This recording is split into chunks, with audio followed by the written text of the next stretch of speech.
تم نے حانم سے ہی شادی کیوں کی؟ میرا مطلب محبت کے علاوہ کوئی وجہ بتاؤ۔ ایلف نے اپنے ساتھ چلتے ہوئے روحان سے پوچھا تھا۔ وہ دونوں لیب سے باہر نکلے تھے۔ ایلف پروفیسر جسٹن سے ملنے لیب آئی تھی اور وہیں اسے روحان ملا تھا۔ وہ میرے جیسی ہے، روحان نے مسکرا کر جواب دیا تھا۔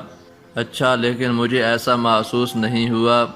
میں اس سے 2 بار ملی ہوں، یا شاید میں اسے سمجھ نہیں پائی۔ ایلف نے اپنے دل کی بات کی تھی۔ وہ حانم ہے ایلف، آپ اسے اتنی جلدی سمجھ نہیں پائیں گی۔ روحان کے لہجے میں سرشاری تھی۔ مان تھا، سب کچھ تھا، ایلف بس دیکھ کر رہ گئی تھی۔ تم ابھی تک اسے گھمانے نہیں لے کر گئے؟ ایلف نے بات بدلی تھی۔ وقت نہیں ملا پہلے تو، اور ابھی میرے پاس اتنے پیسے نہیں ہیں کہ میں اسے دنیا کی سیر کروا سکوں۔ کیا واقعی؟ میں نے سنا تمہارے آباء و اجداد کافی امیر رہے ہیں، اور میں یہ بھی جانتی ہوں تمہارے نام کروڑوں کی جائیداد ہے، پھر تم ایسا کیوں کہہ رہے ہو؟ لیکن وہ سب میری کمائی سے تو نہیں بنانا، وہ مجھے وراثت میں ملا ہے، اسے میں کسی اور مقصد کے لیے استعمال کروں گا۔ میں چاہتا ہوں حانم کی ہر ضرورت، ہر خواہش کو میں اپنی محنت کی کمائی سے پورا کروں۔ وہ میری ذمہ داری ہے اور میری ہی ہے، اس پر جو بھی خرچ ہو وہ میرا ہو۔ روحان کافی سنجیدہ تھا۔ وہ تم سے کچھ نہیں مانگتی کیا؟ ایلف نے اپنی تیز ہوتی دھڑکن کو نارمل کرنے کی کوشش کی تھی۔ ابھی تک تو نہیں۔ چلو اچھی بات ہے، لیکن یاد رکھو کہ اسے پورا وقت دیا کرو۔ اگر تم اسے وقت نہیں دو گے تو وہ تم سے دور ہو جائے گی، اور یہ وقت بار بار نہیں آتا۔ ایلف نے اسے سمجھایا تھا، اور روحان اس کی بات سمجھ بھی گیا تھا۔ میں پوری کوشش کروں گا، وہ مسکرا دیا تھا۔ اوکے، پھر ملیں گے، وہ مسکرا کر کہتی جا چکی تھی۔ روحان کی نگاہوں نے دور تک برف کی ملکہ کا پیچھا کیا تھا، جس کے دل کی حالت وہ سمجھ سکتا تھا۔ وہ کوئی عام یا سطحی لڑکی نہیں تھی جو اپنے جذبات کے سامنے کمزور پڑ جاتی۔ وہ ایلف تھی، دنیا بدلنے کی صلاحیت رکھنے والی ایلف آسکر۔ روحان، مجھے پیسے چاہیے۔ وہ کتاب پڑھنے میں مگن تھا جب حانم وہاں وارد ہوئی۔ کتنے؟ وہ حیران ہوا تھا۔ حانم نے پہلی بار اس سے کچھ مانگا تھا۔ 1 لاکھ، حانم نے بنا دیکھے جواب دیا تھا۔ 1 لاکھ خیریت؟ وہ اب سیدھا ہوا تھا۔ کچھ دنوں سے وہ حانم جو جان بوجھ کر نظر انداز کر رہا تھا، وہ شاید دیکھنا چاہتا تھا کہ اس کے نظر انداز کرنے سے حانم کو فرق پڑتا تھا یا نہیں، اور شاید پڑتا تھا۔ اس کا انداز بتاتا تھا۔ شاپنگ کرنے جانا ہے؟ کس کے ساتھ؟ روحان کو سمجھ نہیں آ رہا تھا کہ اسے یوں اچانک بیٹھے بٹھائے شاپنگ کا شوق کیسے چڑھ گیا تھا۔ ایمی کے ساتھ؟ وہ اسے دیکھنے سے مکمل اجتناب کر رہی تھی۔ ایمی؟ روحان چونکا۔ اچھا، تو ایمی میری بیوی کو ورغلا رہی ہے، اس نے دل میں سوچا تھا۔ وہ تم میرے ساتھ بھی جا سکتی ہو۔ آپ کے پاس میرے لیے وقت نہیں ہے، اور نہ ہی میری قدر ہے آپ کو۔ اب بس میں اپنی فرینڈز کے ساتھ شاپنگ پر جایا کروں گی۔ بیٹھ جاؤ حانم۔ روحان نے اس کا ہاتھ پکڑ کر اسے اپنے سامنے بٹھایا تھا۔ اس کی لرزتی پلکوں سے وہ اندازہ لگا سکتا تھا کہ اس وقت وہ خود پر اور اپنے غصے پر ضبط کر رہی تھی۔ 1 لاکھ کی شاپنگ کرو گی؟ ہاں، لیکن میرے پاس تو اتنے پیسے نہیں ہیں۔ روحان کی بات سن کر حانم نے چونک کر اسے دیکھا تھا۔ اس کا ہاتھ ابھی بھی روحان کے ہاتھوں میں تھا۔ ہاں نا، میری تنخواہ ابھی بہت کم ہے، اس گھر کے کچھ پیسے ادا کرنے تھے، وہ ادا کیے ہیں میں نے۔ میرے اکاؤنٹ میں 50,000 بچے ہوئے ہیں، اگر تم چاہو تو وہ سارے لے سکتی ہو، لیکن میں چاہتا ہوں تم شاپنگ کرنے میں میرے ساتھ جاؤ، نہ کہ ایمی یا کسی اور کے ساتھ۔ ہاں، البتہ تم گھومنے جانا چاہو تو جا سکتی ہو ان کے ساتھ۔ کیا تم کم تنخواہ میں گزارا کر لو گی میرے ساتھ؟ تب تک جب تک میں امیر نہیں ہو جاتا، وہ سادگی لیے پوچھ رہا تھا۔ اس کی امیر ہونے کی بات سن کر حانم کو ہنسی آئی تھی جسے وہ ضبط کر گئی تھی۔ اسے وہ وقت یاد تھا جب ان کے گھر میں مہینے کے 20,000 مشکل سے آتے تھے۔ وہ وقت بھی اس نے بنا کوئی شکوہ کیے گزارا تھا۔ کچھ بولو بھی، اسے خاموش دیکھ کر روحان بولا تھا۔ لندن میں رہ کر بھی آپ غریب ہیں، کمال ہے، لوگ تو لاکھوں کماتے ہیں۔ حانم نے جان بوجھ کر اسے چھیڑا تھا۔ ہاں، تم ٹھیک کہہ رہی ہو، میں سوچ رہا ہوں ایک اور جاب شروع کر دوں۔ ضرورت نہیں ہے۔ حانم نے خفگی سے کہا، بی جان نے میرے اکاؤنٹ میں کافی بڑی رقم ٹرانسفر کی ہوئی ہے اور بابا سائیں بھی کرواتے رہتے ہیں۔ آپ ان سے نہیں لیتے، لیکن وہ جانتے ہیں ہمیں لندن جیسے شہر میں کبھی بھی بڑی رقم کی ضرورت پڑ سکتی ہے، اور اگر آپ کو پیسوں کی ضرورت ہو تو آپ مجھ سے ادھار لے سکتے ہیں، بعد میں واپس کر دیجئے گا۔ حانم نے گردن اکڑاتے ہوئے کہا تھا۔ اس کی بات سن کر روحان کے چہرے پر مسکراہٹ ابھری تھی۔ شکریہ میری بات سمجھنے کے لیے، اس نے حانم کے ہاتھ کو ہولے سے دباتے ہوئے کہا تھا، لیکن آپ کو میرا ایک کام کرنا ہوگا۔ حکم کرو، وہ مسکرایا۔ اس کے پوچھنے پر حانم نے اسے best couple of the year کے شو کے بارے میں بتا دیا تھا۔ ہمیں وہاں جانا ہوگا۔ ایک راؤنڈ میں کھیل چکی ہوں جو آن لائن ہوا تھا، ہم فائنل میں پہنچ چکے ہیں۔ میں بہت خوش ہوں، 1 منٹ رکے میں آپ کو دکھاتی ہوں۔ وہ پرجوش سے اٹھی تھی۔ کچھ دیر بعد وہ لیپ ٹاپ اٹھا کر لائی تھی۔ یہ دیکھیں، 2 کپل پہنچ چکے ہیں فائنل تک۔ دوسرا کپل بہت مضبوط ہے۔ پہلا راؤنڈ میری طرح اس لڑکی نے کھیلا ہے۔ حانم نے لڑکی کا نام بتایا تھا۔ روحان اشتیاق سے اسے دیکھ رہا تھا، جو بہت خوش نظر آ رہی تھی۔ مجھے جیتنے میں دلچسپی نہیں ہے، میرے لیے یہ گیم دلچسپ ہے۔ آپ چلیں گے نا میرے ساتھ؟ حانم کی آنکھوں میں امید تھی۔ روحان محبت پاش نگاہوں سے اسے دیکھ رہا تھا۔ وہ ابھی تک اسے کچھ نہیں دے پایا تھا سوائے اس گھر کے اور حلال رزق کے۔ وہ پہلی بار کچھ مانگ رہی تھی۔ ہاں میں چلوں گا۔ کیا واقعی؟ حانم کا چہرہ دیکھنے لائق تھا۔ وہ ایک دم ہی کھل اٹھی تھی، لیکن ایک شرط پر، جیتنا ہمیں ہی ہوگا۔ ٹھیک ہے، مجھے منظور ہے۔ یہ دیکھیں، یہ آخری سوال ہے، اس کا جواب آپ دیں۔ یہ اضافی ہے، اس سے ہمارے پوائنٹس بڑھیں گے۔ حانم نے لیپ ٹاپ اس کی طرف کھسکایا تھا، جسے روحان نے مسکرا کر پکڑا تھا۔ شاعری بھی بارش ہے جب برسنے لگتی ہے، سورج کی زمینوں کو رنگ بخشتی ہے، نت نئے خیالوں کی کونپلیں نکلتی ہیں اور پھر روانی پر یوں بہار آتی ہے۔ شاعری بھی بارش ہے جب برسنے لگتی ہے، سورج کی زمینوں کو رنگ بخشتی ہے، نت نئے خیالوں کی کونپلیں نکلتی ہیں اور پھر روانی پر یوں بہار آتی ہے، جیسے ٹھوس پربت سے گنگناتی وادی میں آبشار آتی ہے۔ شاعری بھی بارش ہے، ان دلوں کی دھرتی پر غم کی آگ نے جن کو راکھ میں بدل ڈالا تھا، ذہن و دل کا ہر جذبہ جیسے خاک کر ڈالا تھا، ایسی زمینوں پر بارش برسنے سے فرق کچھ نہیں پڑتا، مگر اب دل کی زمین پر بارش برسنے سے فرق پڑنے لگا تھا۔ بارشوں کا موسم تھا۔ حانم کو سالوں بعد آج بارش بہت خوبصورت لگ رہی تھی۔ وہ ٹھنڈ کی فکر نہ کرتے ہوئے بارش میں بھیگنے لگی تھی۔ دل میں ایک عجیب سی ہلچل مچی تھی، سب اچھا لگ رہا تھا۔ گرجتے بادل، برستی بارش اس کے دل کی سوکھی زمین پر پھوار سی پڑی تھی۔ اسے اپنے اندر ٹھنڈک اترتی محسوس ہوئی تھی۔ وہ دونوں ہاتھ اٹھاتی چہرہ اوپر کیے کھڑی تھی۔ وہ چاہتی تھی آج کی بارش اتنا برسے کہ جل تھل کر دے۔ حانم تم کیا کر رہی ہو؟ بیمار ہو جاؤ گی پاگل لڑکی۔ روحان کی آواز پر وہ چونکی تھی، جو ابھی گھر آیا تھا۔ آج وہ جلدی آ گیا تھا، شام 7 بجے شو تھا، انہیں جانا تھا۔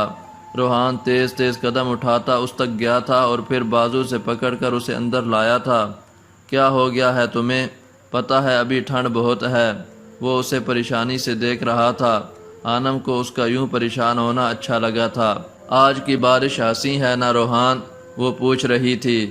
اس کی آنکھوں کی چمک دیکھ کر روحان کو سالوں پہلے والا وہ منظر یاد آ گیا تھا، جب اس کا دل وہ نم آنکھوں والی لڑکی کا شکار ہوا تھا، جو اپنا فون اس سے چھین کر لے گئی تھی، اور وہ ڈونٹ ٹچ مائی فون مگلز والے الفاظ پر دیر تک ہنستا رہا تھا۔ ہاں بارش بہت حسین ہے، وہ اس کے چہرے کو دیکھتے ہوئے بولا تھا، لیکن شاید تم بھول گئی ہو ہمیں شو میں جانا ہے اور 5 بج چکے ہیں۔ روحان نے اسے یاد دلایا۔ ارے ہاں میں تو بھول ہی گئی تھی، پیچھے ہٹیں آپ بھی نہ، مجھے باتوں میں لگا لیا اور دیر کروا دی، ابھی تو تیار بھی ہونا ہے۔ وہ اس پر الزام لگاتی اسے ہاتھوں سے پرے دھکیلتی کمرے کی جانب بھاگی تھی۔ میں نے باتوں میں لگایا؟ روحان تو اس کے نئے الزام پر اش اش کر اٹھا تھا اور پھر مسکرا کر اس کے پیچھے قدم بڑھا دیے۔ وہ دونوں تیار ہو رہے تھے۔ حانم نے اپنا کوٹ پہنتے ہوئے ایک نظر اپنے پیچھے کھڑے روحان کو دیکھا تھا جو مصروف سا اپنی کف کے بٹن بند کر رہا تھا۔ وہ کافی وجیح لگ رہا تھا۔ ایک بات بتائیں مجھے، جنت میں مردوں کو حوریں ملیں گی تو عورتوں کے لیے کیا ہے؟ قرآن کریم کے مطابق کوئی شخص جنت میں داخل ہوگا تو اسے حور یعنی خوبصورت دوشیزہ دی جائے گی۔ سوال یہ ہے کہ جب کوئی عورت جنت میں جائے گی تو اسے کیا دیا جائے گا؟ حانم کے سوال پر روحان کے ہاتھ ساکت ہوئے تھے۔ اس کا دل اچانک دھڑکا تھا۔ حانم نے یہ سوال کیوں کیا تھا؟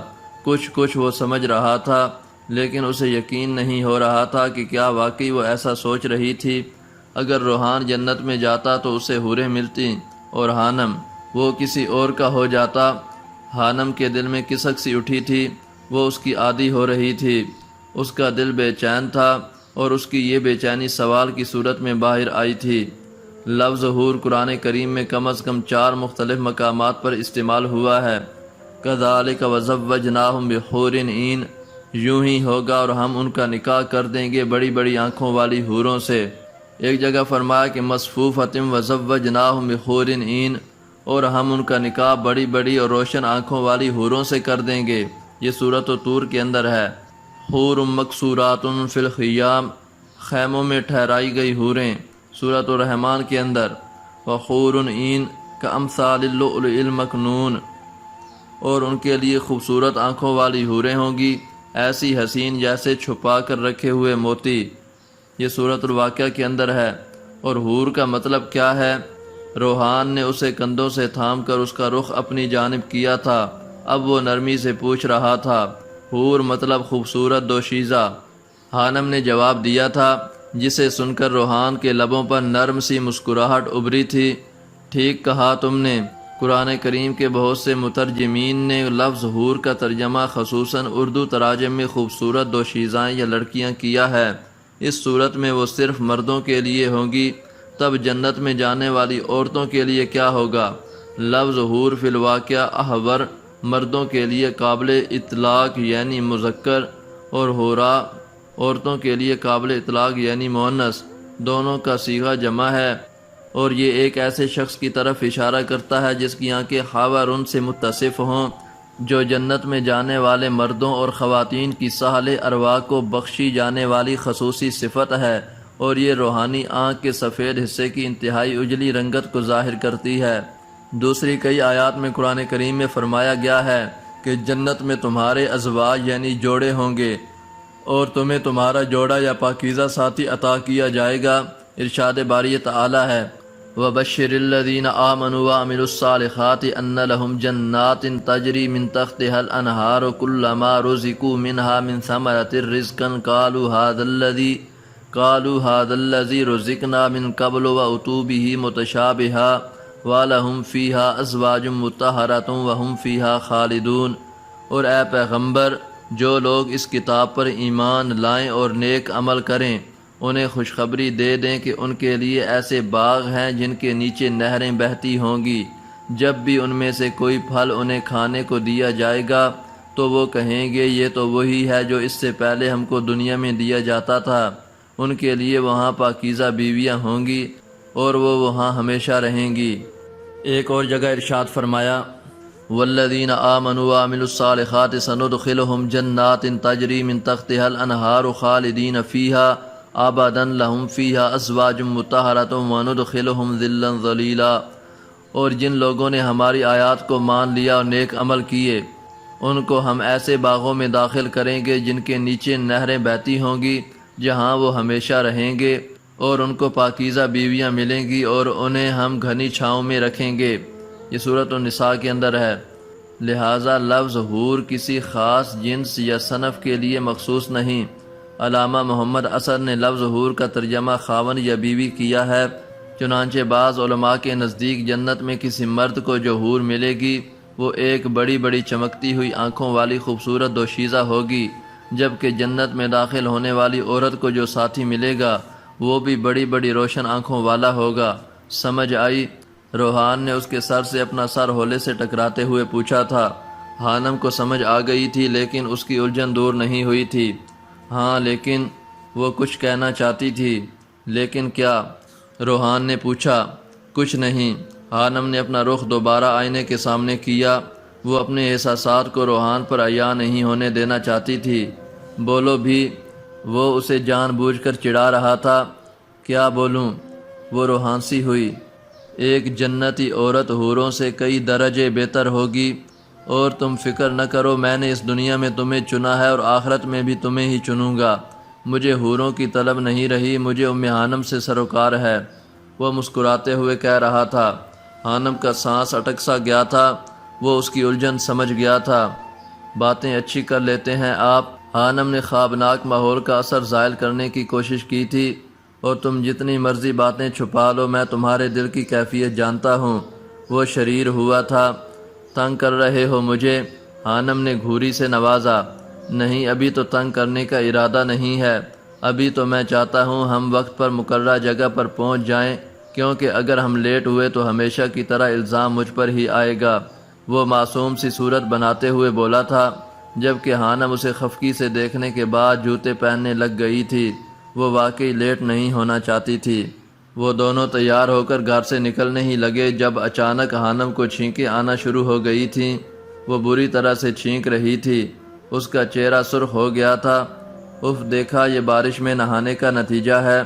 روحان خفا ہوا تھا۔ میں ٹھیک ہوں، حانم نے سر پر اٹھتی درد کی لہر کو ضبط کرتے ہوئے کہا تھا۔ اس کی آنکھوں سے پانی نکلنا شروع ہو گیا تھا۔ مجھے لگتا ہے فلو ہو گیا ہے۔ حانم کو اپنے گلے میں بھی خراش سی محسوس ہو رہی تھی۔ اچھا، تم یہ ماسک پہن لو، اس سے تمہاری ناک ٹھنڈی ہوا سے بچی رہے گی۔ حانم نے فرما برداری سے وہ ماسک لے کر پہن لیا تھا۔ چلیں، اب دیر ہو رہی ہے، حانم پریشانی سے بولی تھی، جس پر روحان سر جھٹک کر آگے بڑھ گیا تھا۔ شام بہت خوبصورت تھی۔ شو دیکھنے کے لیے سینکڑوں لوگ آئے ہوئے تھے۔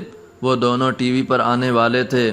ایک بڑی سی ٹرافی جس پر ایک خوبصورت کپل بنا ہوا تھا سامنے رکھی تھی۔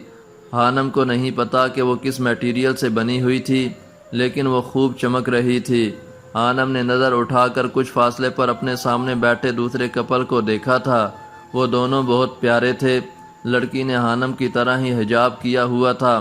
وہ دونوں ایک ساتھ بیٹھے بہت اچھے لگ رہے تھے، مکمل، جیسے ایک دوسرے کے لیے ہی بنے ہوں۔ حانم نے ایک نظر ان دونوں کو اور پھر اس ٹرافی کو دیکھا تھا۔ اس کی آنکھوں کی چمک بڑھ گئی تھی۔ سامنے بیٹھی وہ معصوم سی لڑکی بھی حانم اور روحان کو اشتیاق سے دیکھ رہی تھی۔ سوال و جواب کا سلسلہ چلا تھا جو کافی دلچسپ رہا تھا۔ اوکے، اب آپ دونوں کپلز میں سے ایک دوسرے کے لیے کچھ لکھے گا۔ وہ شاعری بھی ہو سکتی ہے اور خوبصورت الفاظ بھی، کوئی پیغام بھی اور دل نشیں اظہار بھی۔ میزبان کے کہنے پر وہاں بیٹھے لوگوں نے تالیاں بجائی تھیں۔ ہوٹنگ کر کے ان کا حوصلہ بڑھایا گیا تھا۔ دونوں جوڑوں نے گیم کو سمجھتے ہوئے سر ہلایا تھا۔ جی تو کپل ساتھ آپ لوگوں سے شروع کرتے ہیں۔ آپ لوگوں کے سامنے یہ لیپ ٹاپ رکھا ہے، اس پر دونوں میں سے ایک نے دوسرے کے لیے کچھ لکھنا ہے جو اس بڑی سکرین پر شو ہوگا۔ میزبان نے اپنے پیچھے دیوار پر لگی سکرین کی طرف اشارہ کیا تھا۔ میں کچھ کہنا چاہتی ہوں، لڑکی نے اپنے ساتھ بیٹھے اپنے ہسبینڈ سے کہا تھا، جو ہولے سے مسکرا دیا تھا۔ میرے رہنما تیرا شکریہ کہ ہزار بار شکریہ، میرے رہنما میری زندگی کو حسین تر بنا دیا۔ لڑکی کی انگلیاں تیزی سے ٹائپ کر رہی تھیں۔ اس کے چہرے پر خوبصورت مسکراہٹ تھی۔ میرے رہنما تیرا شکریہ، مجھے طلسماتی شہر میں لا کر ایک ساحرہ بنا دیا۔ میرے رہنما تیرا شکریہ، میں حسین تو تھی لیکن مجھے حسین تر بنا دیا۔ حال سے واو اور امیزنگ کی آوازیں ابھرنے لگی تھیں۔ حانم اور روحان بھی دلچسپی سے سکرین پر ابھرنے والی شاعری پڑھ رہے تھے۔ میرے رہنما تیرا شکریہ، میں محبتوں کی منکر تھی، مجھے محبتوں سے نواز دیا۔ میرے رہنما تیرا شکریہ، میں اندھیروں میں تھی کھوئی ہوئی، مجھے روشنی سے ملا دیا۔ میرے رہنما تیرا شکریہ، میں آج کہنا چاہتی ہوں کہ زندگی کے ہر ایک پل میں ساتھ رہنا چاہتی ہوں، مجھے اداسیوں سے نکال کر مسکرانا سکھا دیا۔ میں خاموشیوں کی تھی شاعرہ، مجھے سحر پھونکنا سکھا دیا۔ مجھے راستوں کی خبر نہ تھی، مجھے رہنما بنا دیا۔ میرے رہنما تیرا شکریہ، میرے رہنما تیرا شکریہ۔ اس کے ہاتھ ساکت ہوئے تھے۔ ہانم کسی ٹرانس میں وہ شاعری پڑھ رہی تھی، اس کی حالت بھی کچھ ایسی ہی تھی۔ ویل ڈن مسز آغا، میزبان نے حیران ہوتے ہوئے تعریف کی تھی، اور ایک بار پھر پورا حال تالیوں سے گونج اٹھا تھا۔ جی تو کپل ون، آپ دونوں میں سے کون اپنے احساسات کا اظہار کرے گا؟ میزبان نے اب ہانم اور روحان کی طرف دیکھتے ہوئے پوچھا تھا۔ میں، روحان تیار تھا۔ تجھے اس قدر ہیں شکایتیں، کبھی سن لے میری حکایتیں، گر تجھے نہ کوئی ملال ہو، میں بھی تجھ سے ایک گلہ کروں، نہیں اور کچھ جواب اب میرے پاس تیرے سوال کا، تو کرے گا کیسے یقین میرا، مجھے بتا تو دے میں کیا کروں۔ ہانم کی نظریں سکین پر جمی تھیں، وہ بنا دیکھے بھی روحان کے تاثرات سمجھ سکتی تھی، وہ اس کے جذبات کو محسوس کر سکتی تھی۔ یہ جو بھولنے کا سوال ہے میری جان، یہ بھی کمال ہے، تو نماز عشق ہے جانے جہاں، تجھے رات و دن ادا کروں، تیرا پیار تیری محبتیں میری زندگی کی عبادتیں، جو ہو جسم و جاں میں رواں دواں، اسے کیسے خود سے جدا کروں، تو ہی دل میں ہے تو ہی نظر میں، تو ہی شام تو ہی سحر میں ہے، جو نجات چاہوں حیات سے، تجھے بھولنے کی دعا کروں۔ ہانم نے محسوس کیا تھا روحان کے لکھے الفاظ دھندلے پڑ رہے تھے، شاید اس کی آنکھوں میں نمی امڑ آئی تھی۔ یہ بات بہت حیران کن ہے کہ آج اس پلیٹ فارم پر دو کپل آئے ہیں جن کے پوائنٹس ابھی تک برابر ہیں، اور تو اور وہ دونوں کپل ہی ایشین ہیں۔ دیکھتے ہیں اس آخری سوال کا جواب کون سا کپل دے کر آج کا بیسٹ کپل کہلائے گا۔ میزبان کافی پرجوش تھا۔ تو کپل 7، پہلے سوال آپ لوگوں سے ہوگا۔ مسز آغا، آپ جانتی ہیں کہ مسٹر آغا پہلے سے شادی شدہ تھے، پہلے بھی محبت ہوئی ہوگی انہیں، اور کیا پتہ آپ کے بعد بھی کسی سے ہو جائے، تو میرا سوال یہ ہے کہ آپ مسٹر آغا کی کون سے والی محبت ہیں؟ ہانم نے دیکھا تھا میزبان کا سوال سن کر مسٹر اور مسز آغا دونوں کے چہرے کا رنگ فک ہوا تھا۔ حال میں ایک پل کے لیے سناٹا چھا گیا تھا۔ وہ مسٹر آغا نے کچھ کہنا چاہا تھا۔ داستان ختم ہونے والی ہے، تم میری آخری محبت ہو۔ اس سے پہلے وہ کچھ بولتی، مسٹر آغا نے اس کا ہاتھ تھام کر کہا تھا۔ لوگ ایک بار پھر حیران رہ گئے تھے، وہ دونوں ایک دوسرے سے بہت محبت کرتے تھے۔ اس ایک شعر نے ان کی حقیقت بیان کر دی تھی۔ Very good. تو مسز جبیل، جیسے کہ ہمیں معلوم ہوا ہے آپ دونوں ایک یونیورسٹی میں پڑھتے تھے، میرا آپ سے سوال یہ ہے کہ وہ کون سی چیز تھی جس سے مسٹر جبیل اپنی اسٹوڈنٹ لائف میں شدید ناپسند یا نفرت کرتے تھے؟ میزبان ہانم سے پوچھ رہا تھا۔ ہانم کے پاس 1 منٹ کا وقت تھا۔ اس نے ایک نظر اپنے سامنے بیٹھے کپل کو دیکھا، پھر ٹرافی کو، اور پھر روحان کو جس کی آنکھوں میں امید سی تھی۔ ہانم کے تاثرات کو کوئی جانچ نہیں سکتا تھا کیونکہ فلو کی وجہ سے وہ ماسک پہنے ہوئے تھی۔ ہانم نے آنکھیں بند کی، ایک گہری سانس لی اور پھر جواب دیا، میوزک۔ انہیں میوزک سے شدید نفرت تھی۔ ہانم نے گویا دھماکہ کیا تھا۔ روحان نے بے یقینی کی کیفیت سے ہانم کو دیکھا تھا۔ اس نے غلط جواب دیا تھا۔ وہ حیرانگی سے ہانم کو دیکھ رہا تھا جس کی آنکھوں میں کوئی الجھن نہیں تھی۔ آر یو شور؟ میزبان نے دوبارہ پوچھا۔ جی۔ ہانم نے اس بات میں سر ہلایا۔ ہانم کی نظریں مسز آغا پر جا کر رکی تھیں، جو حیرانی سے ہانم کو دیکھ رہی تھی۔ اس کے چہرے پر بھی بے یقینی سی پھیلی تھی، شاید اسے بھی ہانم سے اس جواب کی توقع نہیں تھی۔ ہانم اور روحان ایک خوبصورت گول میز کے گرد بیٹھے تھے۔ آج کے بیسٹ کپل کا اعلان ہو چکا تھا۔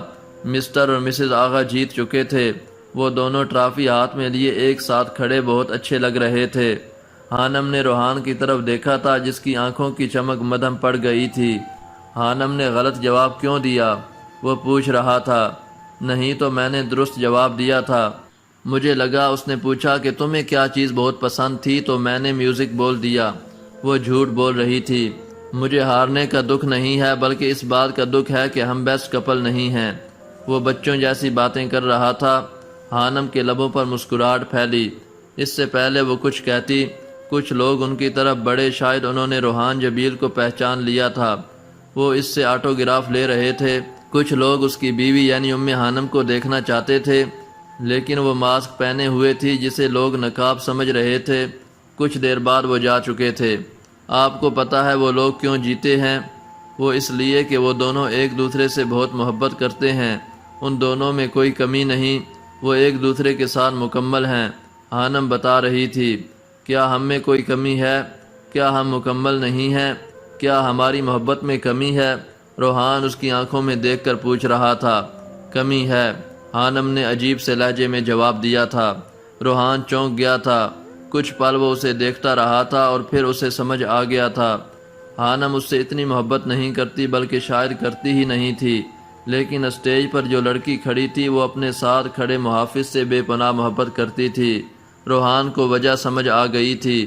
اگر میں درست جواب دیتی تو یقیناً ہم بھی بیسٹ کپل کہلاتے، لیکن زیادتی ہوتی۔ ہم دونوں جانتے ہیں حقیقت کچھ اور ہے۔ حانم کے الفاظ کسی ہتھوڑے کی طرح روحان کی سماعت سے ٹکرا رہے تھے۔ اسے افسوس ہو رہا تھا، صد افسوس۔ وہ حانم کے دل میں اپنے لیے محبت پیدا نہیں کر سکا تھا۔ اس سے پہلے وہ کچھ کہتا، انہوں نے مسز آغا کو اپنی طرف بڑھتے پایا تھا۔ وہ مسکرا کر ان کی طرف آ رہی تھی۔ السلام علیکم، اس نے سلام کیا تھا، جس کا جواب دونوں نے خوش دلی سے دیا تھا۔ میرا نام حرم ہے، حرم نور، اور وہ میرے ہسبینڈ ہیں ڈاکٹر فریاد آغا، ایک نیورولوجسٹ۔ شاید آپ دونوں ہمیں نہیں جانتے، لیکن میں آپ دونوں کو بہت اچھے سے جانتی ہوں۔ وہ مسکرائی تھی۔ اس نے ہاتھ میں پکڑی ٹرافی حانم کے سامنے کی تھی۔ میری طرف سے یہ ایوارڈ آپ دونوں کے لیے ہے، دو عجیب لوگوں کے لیے جن کی زندگی کے 7 پیروں کو میں جانتی ہوں، وہ پر اسرار سے لہجے میں کہہ رہی تھی۔ پکڑ لیں۔ حانم کے ٹرافی نہ پکڑنے پر اس نے دوبارہ کہا تھا، جس پر حانم نے وہ ٹرافی لے کر میز پر رکھ دی تھی، میں آتا ہوں۔ روحان ایکسکیوز کرتا وہاں سے اٹھ گیا تھا۔ وہ اب دونوں کو باتیں کرنے دینا چاہتا تھا۔ پتہ ہے، میں سمجھتی تھی کہ دنیا میں صرف میں اور ہادی ہی وہ واحد کپل ہیں جن کی زندگی کی کہانی عجیب و غریب ہے، لیکن جب میں نے اپنے مد مقابل 2 مزید لوگوں کو پایا تو مجھے تجسس ہوا۔ روحان جبیل، جسے پورا لندن جانتا ہے، جس انسان کے لیکچر میں بہت شوق سے سنتی ہوں، جو ایک سلفائٹ ہے، اس کا کپل ہمارے مقابلے میں تھا۔ پتہ ہے، میں یہاں جیتنے کے لیے نہیں آئی تھی، بلکہ میں 2 ایسے لوگوں سے ملنا چاہتی تھی جو سلفائٹ تھے۔ حانم حیرت سے اس لڑکی کو سن رہی تھی جو نازک سی تھی، شاید وہ اس سے کم عمر تھی۔ میری اور ہادی کی شادی کو 4 سال ہونے والے ہیں، اور ہم پچھلے 2 سالوں سے لندن میں ہیں۔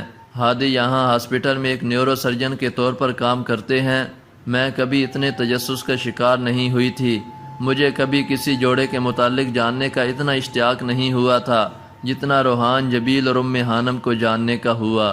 میں نے زندگی میں پہلی بار عیش بن کر اپنے سیم سے کچھ مانگا تھا، اور وہ تھا روحان جبیل اور حانم کی ابتدائی زندگی کے بارے میں، جسے لندن میں کوئی نہیں جانتا، لیکن میں جان گئی اور پہچان بھی گئی، اور میں آرجے کو جان کر حیران رہ گئی۔ مجھے محسوس ہوتا تھا کہ آپ دونوں کے درمیان کچھ غیر معمولی تھا، اور جب میں نے اس کہانی کے زندگی کے 6 پہر جانے تو میں رو دی تھی۔ آپ دونوں کی شادی کو شاید 2 سال ہوئے ہیں، لیکن آپ دونوں کا رشتہ سالوں سے چلتا آ رہا ہے، تب سے جب میں اور ہادی ایک دوسرے کو جانتے بھی نہیں تھے، جب ہادی کی زندگی میں کوئی اور تھی۔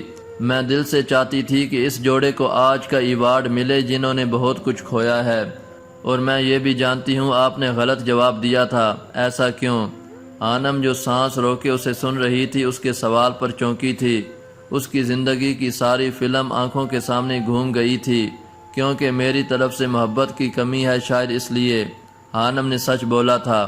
کوئی بات نہیں، ایک دن یہ کمی آخری محبت کا روپ دھار لے گی۔ وہ مسکرائی تھی۔ پتہ ہے، میں آپ دونوں کی بہت عزت کرتی ہوں، خاص طور پر مسٹر روحان جبیل کی۔ میرے دل میں آپ دونوں کے لیے ایک عقیدت سی پیدا ہو گئی ہے۔ حرم کی باتیں حانم کو جھنجھوڑ رہی تھیں۔ ایک بار آنکھیں بند کر کے محسوس کرنے کی کوشش کریں، آپ کو ہر طرف محبت ہی نظر آئے گی، کیونکہ خاص لوگوں کے نزدیک نفرت کا کیا کام۔ مجھے خوشی ہوئی ایک سلفائٹ سے مل کر۔ اس نے میز پر رکھے حانم کے ہاتھ کو تھامتے ہوئے کہا تھا، جس پر حانم مسکرا دی تھی۔ اسے یہ معصوم سی لڑکی بہت اچھی لگی تھی۔ مجھے لگتا تھا کہ ہے سے شروع ہو کر میم پر ختم ہونے والے نام کی لڑکی صرف میرے پاس ہی ہے، لیکن میرا اندازہ غلط تھا۔ روحان جبیل اس وقت فرحاد آغا کے پاس کھڑا تھا، یقیناً اس کا اشارہ حرم کی طرف تھا۔ بہت کچھ ایک سا ہو کر بھی بہت الگ ہوتا ہے۔ ہر کہانی دوسری کہانی سے ایک فرق رکھتی ہے، جو کہ کہانی کا امتیاز ہوتا ہے۔ 2 الگ دنیاؤں کے لوگ جب ملتے ہیں تو خوشگوار سا احساس پیدا ہوتا ہے۔ اور اس احساس کو میں اس وقت محسوس کرتا ہوں تم ایک بہترین فریضہ سر انجام دے رہے ہو۔ مجھے امید ہے اگلے سال ایک اور ٹرافی تم لوگوں کی نظر ہوگی۔ فرحاد نے اس کا کندھا تھپ تھپاتے ہوئے کہا تھا۔ پھر وہ دونوں اس میز کی طرف بڑھ گئے۔ چلے حرم، مجھے ہاسپٹل جانا ہے ایک مریض کا چیک اپ کرنے، وہ نرم لہجے میں کہہ رہا تھا۔ بہت جلد آپ لوگوں سے دوبارہ ملاقات ہوگی، وہ اپنی بڑی سی اونی شال سنبھالتے ہوئے بولی تھی۔ اس کے چہرے پر مسکراہٹ تھی۔ پھر اس نے اپنا ہاتھ ڈاکٹر فرحاد آغا کے بڑھتے ہوئے ہاتھ میں تھما دیا تھا۔ چند ہی لمحوں کے بعد وہ لوگ نظروں سے اوجھل ہو گئے تھے۔ اس ٹرافی کا کیا کرنا ہے؟ روحان نے میز پر رکھی چمکتی ٹرافی کی طرف دیکھ کر پوچھا تھا۔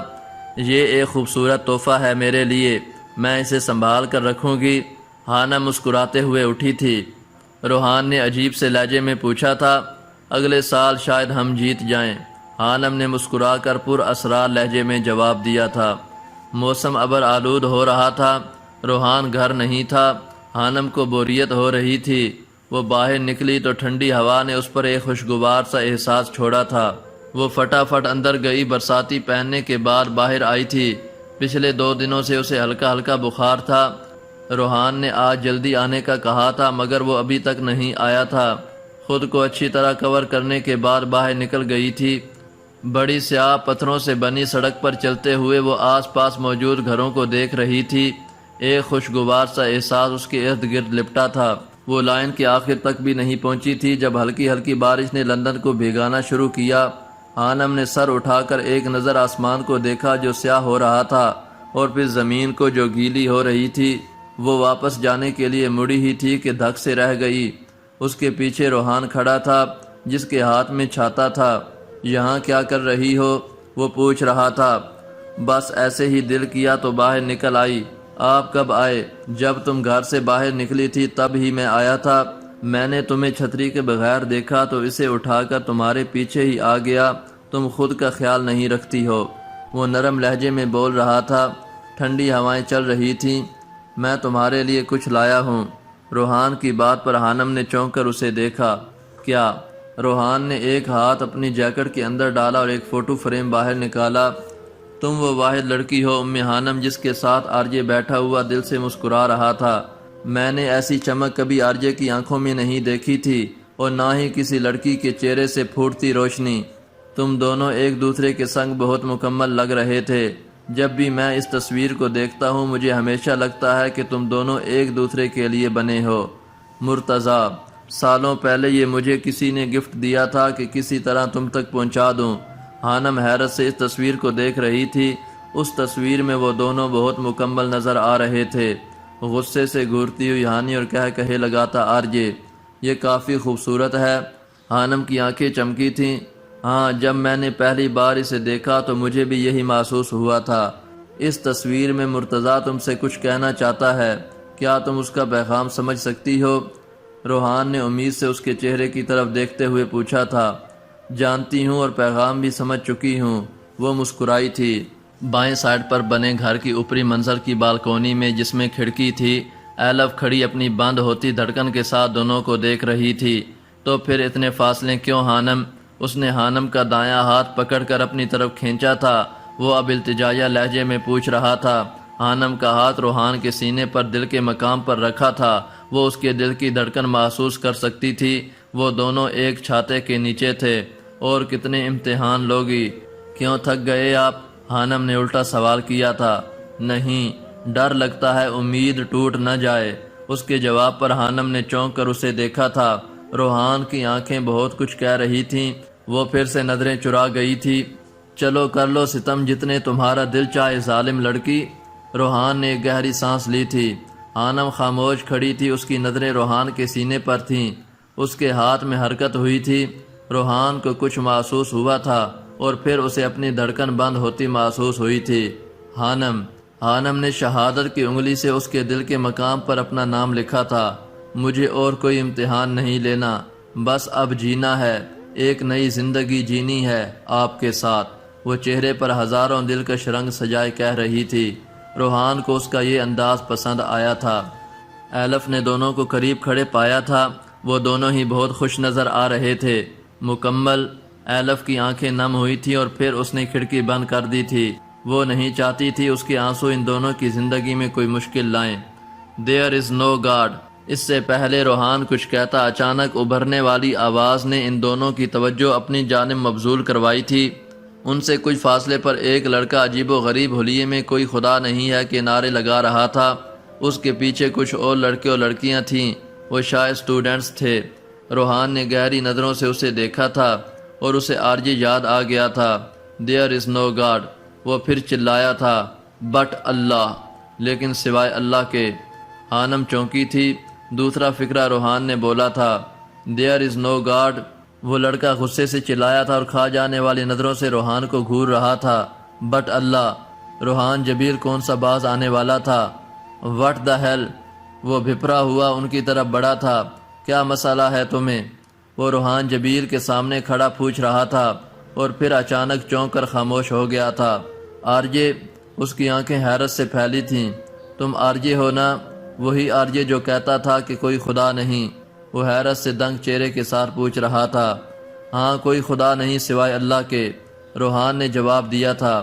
اس کی بات سن کر لڑکے کی تیوری چڑھی تھی۔ نہیں، میں نہیں مانتا۔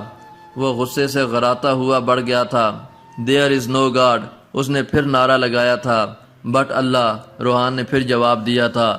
ہانم دلچسپی سے یہ منظر دیکھ رہی تھی۔ وہ گروپ ابھی نظروں سے اوجھل نہیں ہوا تھا، البتہ کافی دور جا چکا تھا۔ وہ لڑکا اب خاموش ہو گیا تھا، اس نے نعرے لگانے بند کر دیے تھے۔ تمہیں کیا لگتا ہے ہانم، کیا ہونے والا ہے؟ روحان نے اس لڑکے کو گہری نظروں سے دیکھتے ہوئے پوچھا تھا۔ مجھے لگتا ہے کوئی ہانم پھر سے ڈپریشن میں جانے والی ہے، ہانم نے سرد آہ بھرتے ہوئے جواب دیا تھا۔ وہ لڑکا ایک گھر کے سامنے رکا تھا جہاں سے ایک لڑکی باہر نکلی تھی۔ وہ لڑکی سے کچھ کہہ رہا تھا۔ روحان کے چہرے پر عجیب سی چمک تھی اور پھر لڑکی نے ہاتھ گھما کر اس لڑکے کے منہ پر تھپڑ مارا تھا، اور مجھے لگتا ہے ایک بار پھر سے کسی آرجے کی بینڈ بجنے والی ہے، روحان نے محفوظ ہوتے ہوئے کہا تھا، جس پر ہانم کا کہا ابھرا تھا۔ اچھی بات ہے، آرجے کی بینڈ بجنی چاہیے۔ ہانم اب ہنس رہی تھی۔ بہت ظالم لڑکی ہو تم، روحان نے مصنوعی خفگی سے کہا تھا۔ ہانم نے دلچسپ نظروں سے اسے دیکھا تھا۔ وہ برا سا منہ بنائے ہوئے ہانم کو اچھا لگا تھا۔ بارش تیز ہوئی تھی، گھر چلیں، بارش تیز ہو گئی ہے۔ ہانم نے اپنا ہاتھ آگے بڑھایا تھا۔ روحان نے چونک کر حیرت سے اس کے بڑے ہوئے ہاتھ کو دیکھا تھا اور پھر کھلے دل سے مسکرا کر اس کا نازک ہاتھ تھاما تھا۔ اس نے چھتری کو ہانم کے اوپر کر کے اسے بارش سے بچانے کی پوری کوشش کی تھی۔ دونوں نے قدم واپس گھر کی طرف بڑھا دیے تھے۔ اچھا سنو، جب دو سلفائٹ ملتے ہیں تو کیا ہوتا ہے؟ وہ شریر لہجے میں پوچھ رہا تھا۔ بارش آتی ہے، ہانم مسکرائی۔ وہ تو روز آتی ہے اور ابھی بھی ہو رہی ہے۔ آج کی بارش کا انداز نرالا ہے۔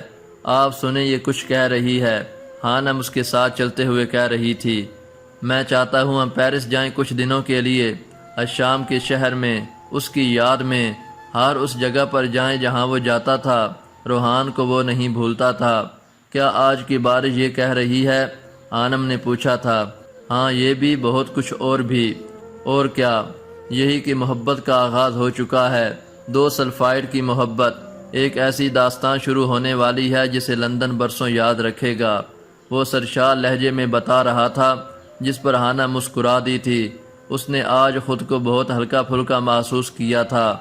جب دل تمہارا اپنا ہو پر باتیں ساری اس کی ہوں، جب سانسیں تمہاری اپنی ہوں اور خوشبو آتی اس کی ہو، جب حد درجہ مصروف ہو تم، وہ یاد اچانک آئے تو، جب آنکھیں نیند سے بوجھل ہوں، تم پاس اسے ہی پاؤ تو، پھر خود کو دھوکہ مت دینا اور اس سے جا کے کہہ دینا، اس دل کو محبت ہے تم سے۔ اور آج ہانم نے ایک خوبصورت انداز میں اس جذبے کا اظہار کیا تھا جو ابھی اس کے دل میں پھوٹا تھا، جسے روحان جبیل نے دل و جان سے قبول کیا تھا۔ دو سلفائٹ ہمیشہ کے لیے ایک ہو گئے تھے۔ وہ دونوں آج بہت خوش تھے۔ زندگی کا یہ 7واں پہر بہت خوشگوار تھا۔ ابھی بہت سے پہر باقی تھے۔ ہر ایک نیا پہر ایک نئی کہانی لانے والا تھا، اور اس کا کچھ اندازہ ان دونوں سلفائٹ کو ہو چکا تھا جو پتھریلی گیلی سڑک پر مسکرا کر آگے بڑھتے جا رہے تھے۔ آج کی بارش نے ان دونوں کی دائمی خوشی کی دل سے دعا کی تھی۔ اور یہ ناول یہاں پر اب ختم ہو چکا ہے۔ یہ اس کی آخری ایپیسوڈ تھی۔